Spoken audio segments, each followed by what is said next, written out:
গুণের সময় পাওয়ারে পাওয়ারে যোগ হয় 2। এবার আমরা 2 নং সূত্রটি মনে রাখার কৌশলটি একটু লিখছি।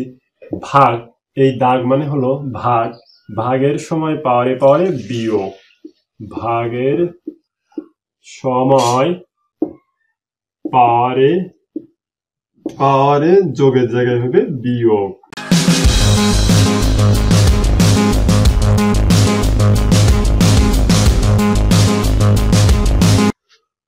গত ভিডিওতে আমি ত্রিকোণমিতি, বর্গ এবং ঘন সম্বলিত সূত্রগুলি দেখিয়েছি।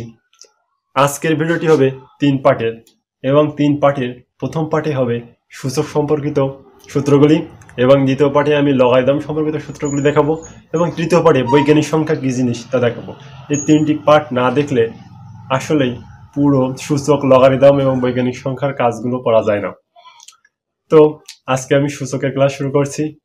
আর সূচকের যে বাকি ক্লাসগুলো থাকবে লগারিদম এবং বৈজ্ঞানিক সংখ্যা, সেগুলো এই ভিডিওর ডেসক্রিপশনে অবশ্যই দেওয়া থাকবে এবং আমার পূর্ববর্তী ক্লাসের ভিডিওগুলো এই ভিডিওর ডেসক্রিপশনে থাকবে, ওখানে চেক করলেই পাওয়া যাবে।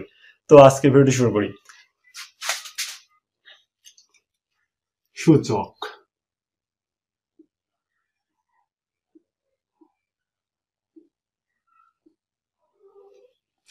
তো সূচক এই অধ্যায়ের সূত্রগুলো শেখার আগে একটি বিষয় শেখা খুবই জরুরি, সেটি হলো ভিত্তি এবং পাওয়ার কি জিনিস। আমি লিখলাম এর মাথার উপরে একটি 2 দিলাম, এই 2টি কোনো অবস্থাতেই এর সোজা সোজা হবে না।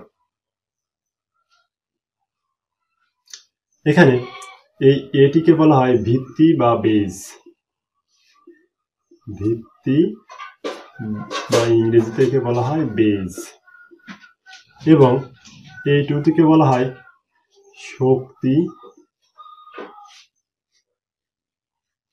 ঘাত,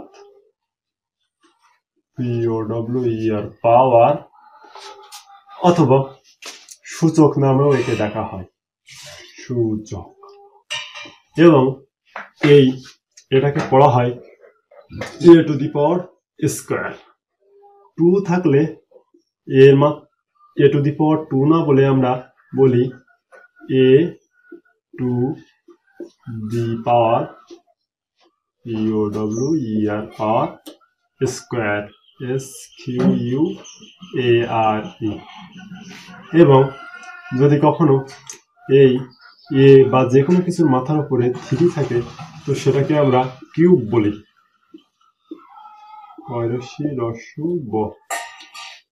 এবং একে পড়া হয় a to the power cube.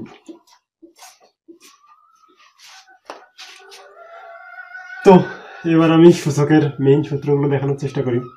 সূচকের 1 নং সূত্রটি হচ্ছে যদি a to the power n গুণ a to the power m হয় তাহলে a to the power n plus m লেখা যায়। এখন আমি ছোট্ট একটি উদাহরণ দেব। ছোট্ট একটি উদাহরণ হলো এই a উপরে 2 গুণ a টু দি পাওয়ার 3 বা কিউব হইলে হবে a to the power 2 plus 3 সমান সমান হইবে a টু দি পাওয়ার 5। তো এই যে যোগ, এই যোগ হওয়ার জন্য অবশ্যই এই পাশে 2টা ভিত্তি একই হওয়া লাগবে। এবার 2 নম্বর সূত্রটি আমি লেখার চেষ্টা করছি। 2 নম্বর সূত্রটি হলো a to the power m ভাগ a to the power n is equal to a to the power, এই উপরেরটাই m লিখলাম, বিয়োগ এই n। এখন ছোট্ট একটি উদাহরণের সাহায্যে আমি এটি দেখাবো। a টু দি পাওয়ার 5 ভাগ a টু দি পাওয়ার 3 সমান সমান হবে a to the power 5 minus 3। তো এই ছিল এই সূত্রগুলোর উদাহরণ।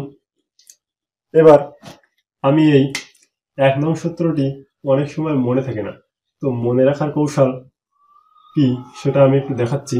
মনে রাখার কৌশল, মনে রাখার কৌশল, মনে রাখার কৌশল এক হইল গুণের সময়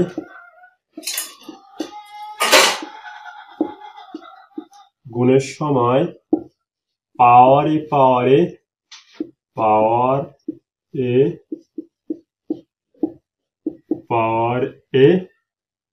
যোগ, অর্থাৎ গুণের সময় a to the power n into a to the power m সমান a to the power m plus 1, অর্থাৎ গুণের সময় পাওয়ারে যোগ হয় 2। এবার আমরা 2 নং সূত্রটি মনে রাখার কৌশলটি একটু লিখছি। ভাগ, এই দাগ মানে হলো ভাগ, ভাগের সময় পাওয়ারে বিয়োগ, ভাগের সময় পাওয়ারে যোগের জায়গায় হবে বিয়োগ। তো সূত্র দুটি মনে রাখার কৌশল আমি দেখালাম। এখন মনে রাখার কৌশলটি আমি মুছে ফেলছি এবং 3 নম্বর সূত্রটি লিখছি। 3 নম্বর সূত্রটি হলো ab to the power n is equal to a to the power n b to the power n। ab to the power n সমান a to the power n into b to the power n। তো এই বিষয়টাকে আমি একটু দেখানোর চেষ্টা করি। যদি এখানে ab এর মাথার উপরে স্কয়ার থাকে তাহলে a2 একবার এই এর মাথায় বসে এবং একবার এই b এর মাথায় বসে। তো এর মাথার উপরে 2 লিখে দিলাম, b এর মাথার উপরে 2 লিখে দিলাম, মাঝখানে গুণ চিহ্ন। তো এরপরে যে সূত্রটি আছে সেটি আমি একটু লেখার চেষ্টা করি। 4 নম্বর সূত্রটি হলো a by b to the power n is equal to, এই nটা একবার a এর মাথায় বসে আর একবার b এর মাথায় বসে। এই সূত্রটি একটা উদাহরণ আমি দিচ্ছি এখন। a by b to the power যদি 5 হয় তাহলে এই 5টা একবার a এর মাথায় বসে, একবার a এর মাথায় আর একবার b এর মাথায়।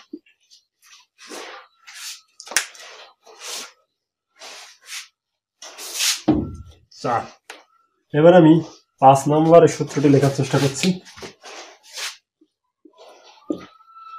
যদি a to the power -n হয় তাহলে 1 by a to the power n হয়, এবং 6 নম্বর সূত্রটি যদি 1 by a to the power -n হয় তাহলে সমান হয় a to the power n। অর্থাৎ যদি কারোর মাথায় মাইনাস পাওয়ার থাকে তাহলে সেটাকে 1 by ভিত্তিক মাথায় সেটা লিখে দিতে হয় এবং সেটা হয়ে যায় প্লাস। কিন্তু যদি তলায় মাইনাস থাকে এই মাইনাসটা উপরে উঠে গেলে হয়ে যায় প্লাস। তো এই দুটি সূত্র আমি একটি উদাহরণ দেখাই। যদি a to the power -5 হয় তাহলে 1 by a to the power 5 হবে, এবং যদি 1 by a to the power -6 হয় তাহলে হবে a to the power 6।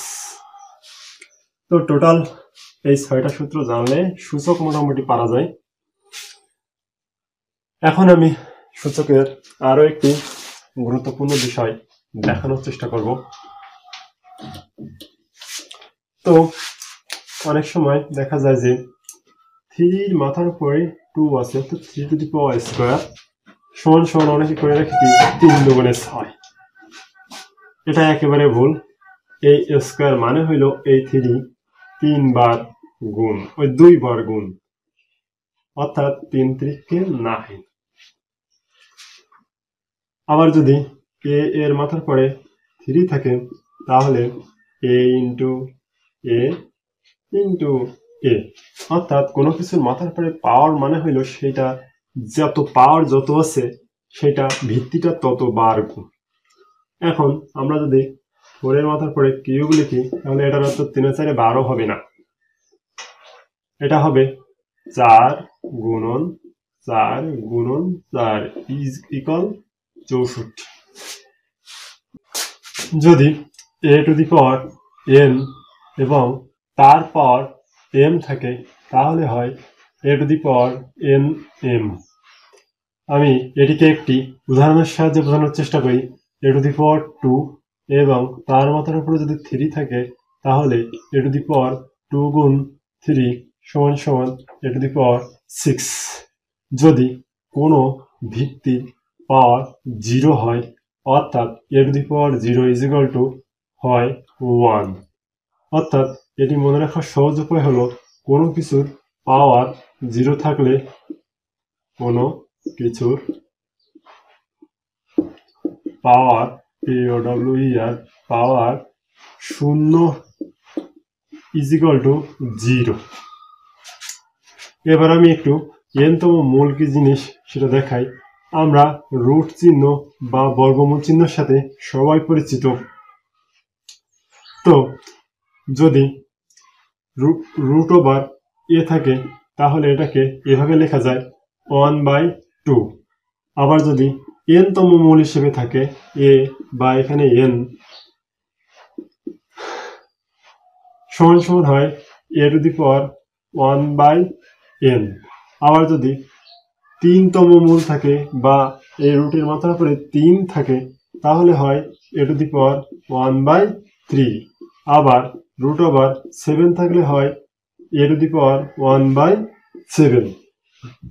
তো এখানে একটু মনে রাখার বিষয় হলো রুট থাকলে 1/2 হয় এবং বাকি সব জায়গায় রুটের উপরে যততম মূল থাকে n থাকলে 1/n হয়, 3 থাকলে 1/3 হয়, 7 থাকলে 1/7 হয়।